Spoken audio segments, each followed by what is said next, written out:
Hello friends, today we are going to discuss EV spectroscopy in that application of EV spectroscopy. This is the last part of this topic. We have learned dyne system, Enon system, then what is homoannular dyne, heteroannular dyne, extended conjugation, everything we have covered. Now this is the last part of the topic. What we are going to discuss is the application of UV spectroscopy. What is the first application? It is the determination of extended conjugation or content of extended conjugation. In first example, there are six carbon atom and two double bonds are involved. These two double bonds are not connected to close to each other, that are away from each other, and therefore when two double bonds are away from each other, it is called as isolated system or non-conjugated system. In case of non-conjugated system, it means that two double bonds are away from each other, means they are not in alternate fashion or conjugated fashion. That time it is called as non-conjugated system.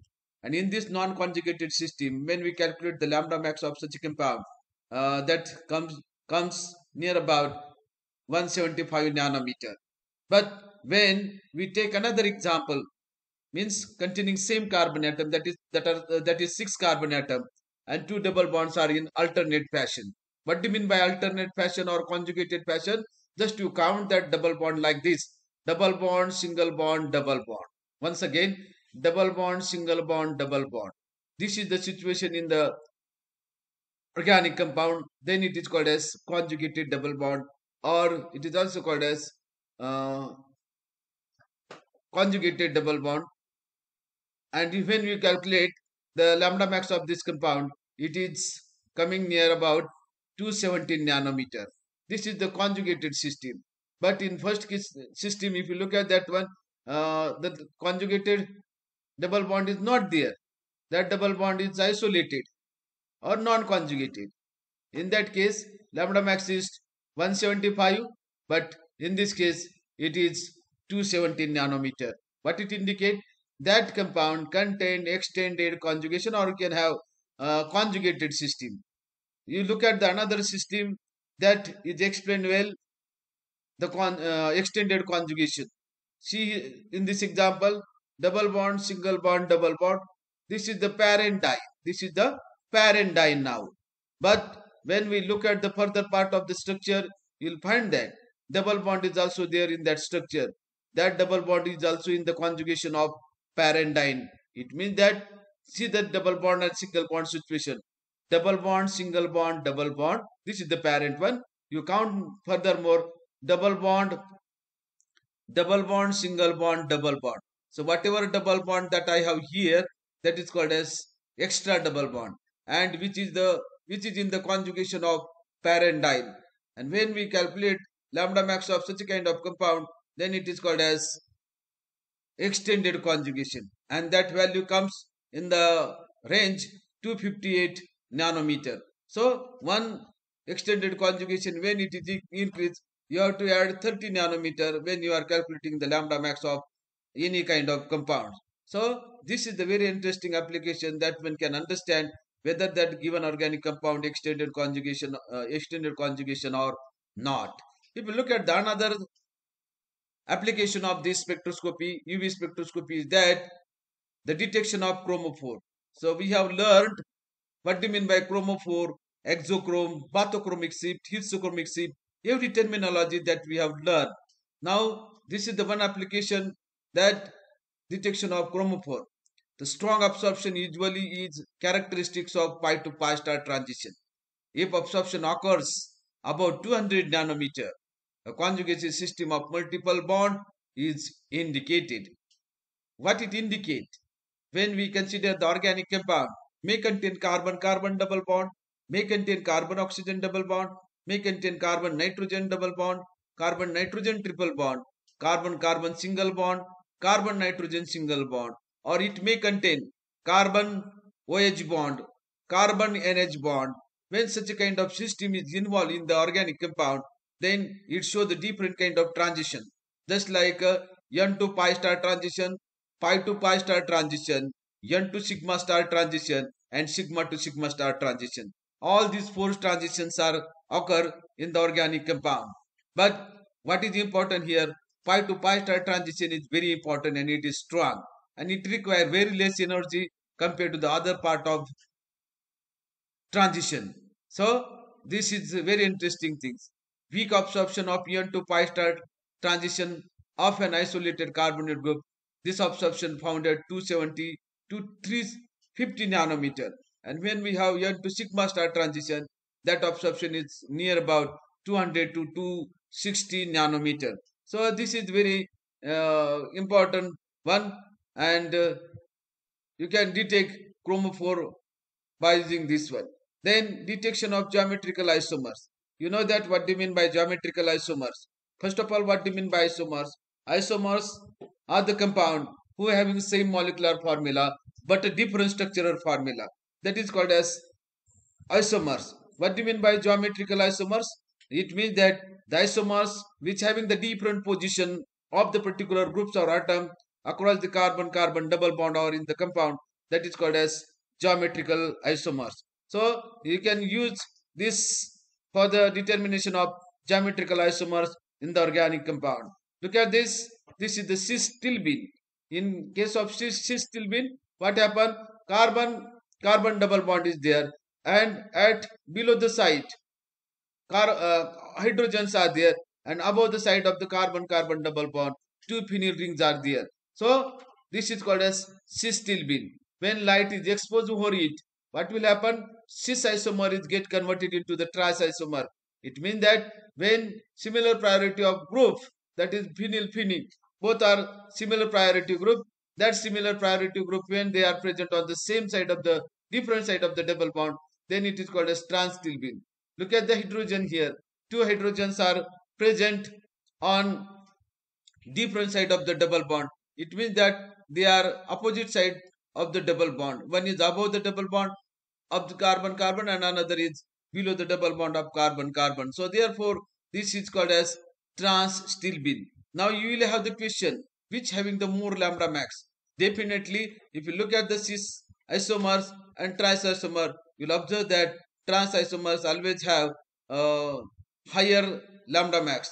Reason is that if you look at the first compound, that is cis-stilbene, you'll observe that two bulky groups are coming closer. When two bulky groups are coming closer, they are wasting their energy to pull uh, away from each other, and therefore absorption is down. But if you look at the trans isomers, as bulky group are far away from each other, they don't have any kind of steric hindrance, and therefore they are having the higher absorption and needed lower energy. So this is the main reason that bulky groups, whether they are on the same side or whether they are at the opposite side of the carbon-carbon double bond, that decide the absorption of that particular organic compound. See here, when two bulky group substituents are on the same side of the double bond, close proximity, then cloprinate of pi system lowering the resonance, so that to some extent this increase the delta value, making the transition more energetic. Absorption shift to the lower wavelength. Look at this. This is the very again interesting application. You can take another example.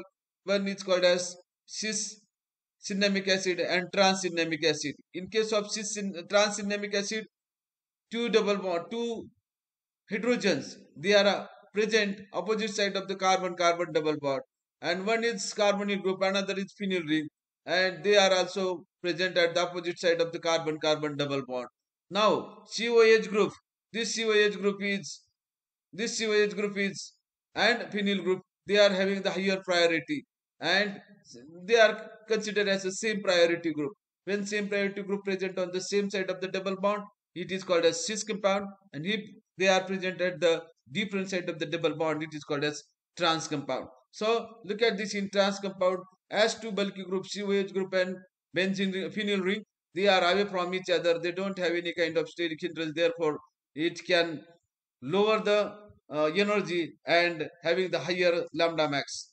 And if you look at the second one, that is cis cinnamic acid, you'll find that COH group and phenyl ring, they are coming closer, they are present on the same side, and they are having the steric hindrance. Therefore, that value is 268 nanometer. So, trans cinnamic acid having more lambda max, while cis cinnamic acid having lower lambda max. One can also have the next application, determination of structure of organic compound. Means this is the R&D part, that is research and development part. When you synthesize the new organic molecule and you want to find out the name of that organic compound or what things are there, whether double bond, aromatic ring, or many more things are there in the organic compound. When you are finding such kind of things, that time it is used or called as structure determination. And this structure determination is one of the most important application of UV spectroscopy as far as spectroscopy phenomenon is concerned. Likewise, we have another application which is called as qualitative analysis. Another is called as quantitative analysis. What do you mean by qualitative analysis? What do you mean by quantitative analysis? Qualitative means how many different type of elements are there, how many different type of metals are there. That is called as qualitative. Qualitative means another way, when we use UV spectroscopy, in that case we don't want to see whether they are having different carbon, different oxygen. We are not interested in that case. Well, what is interesting as far as conjugated system is concerned, as far as homoannular diene is concerned, as far as heteroannular diene is concerned, as far as exocyclic double bond is concerned, as far as that various substituents are concerned, that information we are getting from qualitative analysis. In qualitative analysis, you are getting this kind of things, and you can know that okay, this compound contain carbon carbon double bond, this compound contain uh, human lardine. Likewise, information is coming under this qualitative analysis as far as UV visible spectroscopy is concerned.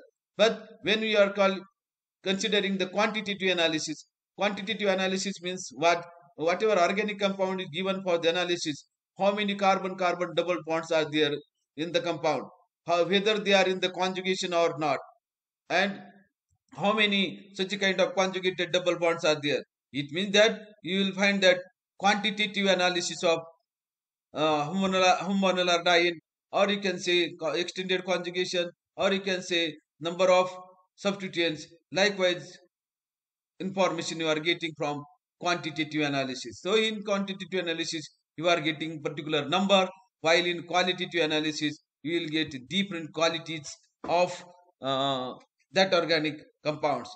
Next application that we have here, which is called as the strength of hydrogen bond. So strength of hydrogen bond can be determined by making use of UV spectroscopy. And how it is used, look at this, by taking the example of acetone. When we take the acetone, that is UV spectrum of acetone in water, means take the acetone and put a drop of water into the acetone. What will happen here? You know that acetone having structure CH3 COCH3, and water, it is S2. One is polar solvent. So water is polar solvent while acetone is non-polar. But even though if they are there, means acetone is organic, when they are coming closer with each other, what will happen? The hydrogen of water and acetone, that is oxygen from acetone, they may interact with each other. Or another way, hydrogen from methyl group of acetone and hydrogen oxygen of water from uh, oxygen from water, they may interact with each other, and you will find that intermolecular hydrogen bonding. When intermolecular hydrogen bonding is there, what will happen here? Intermolecular hydrogen bonding is there, definitely the lambda max value is going to be increased, because the energy is used for breaking of that intermolecular hydrogen bonding. But if you take the UV visible spectra of acetone in N-hexane solvent, N-hexane is non-polar, and therefore you do not find any kind of hydrogen bonding, and therefore energy is less, and that energy is 121 kilocalories per mole. It means that that lambda max is increased here. So when there is no hydrogen bonding, you will have more lambda max. If there is having hydrogen bonding, lambda max is lower. So hydrogen bonding definitely reduce the lambda max value of that particular organic compound. So one side we have taken the water as a solvent, another side we have taken the n-hexane as a solvent. So we have compared both the solvent with respect to acetone, what kind of reaction is happened with the water and what kind of reaction happened with the n-hexane. And by considering that two phenomenon, one can identify the two different lambda max values of uh, acetone in water as well as in n-hexane. And last application of this topic, that is UV spectroscopy, is that detection of impurities. How will you consider this detection of impurity in the in the organic compound?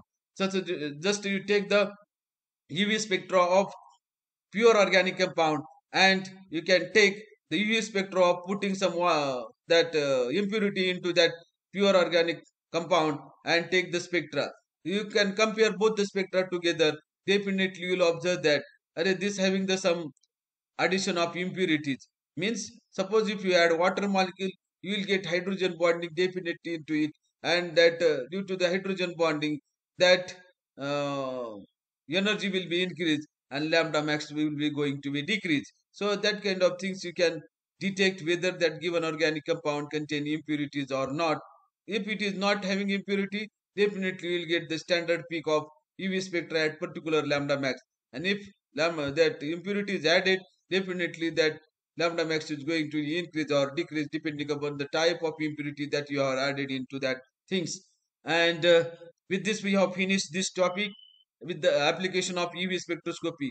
Whatever I got the information or took the information for the preparation of this presentation, it is from Introduction of Spectroscopy PIVI book. And another book that I have referred is Spectroscopy of Organic Compound by P.S. Kelsey. And third book is UV Visible Spectroscopy topic or chapter from TYBSc Organic Chemistry book, which is published by the Phadke publication. One more important thing I want to mention over here as a disclaimer, that all images were copied from Google Internet source, and definitely it is used for the educational purpose. Only that is non-commercial uh, purpose only. We don't have any commercial view. We are spreading this information for the getting the knowledge to the students. Thank you.